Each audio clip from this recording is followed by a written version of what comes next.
Service in Buffalo has issued a severe thunderstorm warning for Wyoming County, East Central Erie County, Southwestern Livingston County, until 1:30 p.m.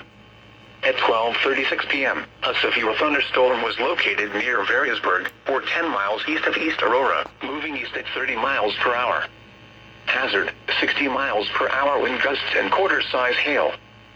Source, radar indicated. Impact, hail damage to vehicles is expected. Expect wind damage to roofs, siding, and trees. Locations impacted include Letchworth State Park, Cary, Warsaw, Mount Morris, Portagevo, Variasburg, Groveland, Sheldon, Nunde, and Castile. This includes Interstate 390 between exits 6 and 7.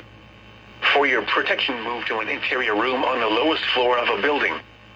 To report severe weather, contact your nearest law enforcement agency.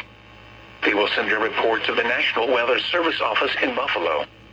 Torrential rainfall is occurring with this storm and may lead to flash flooding.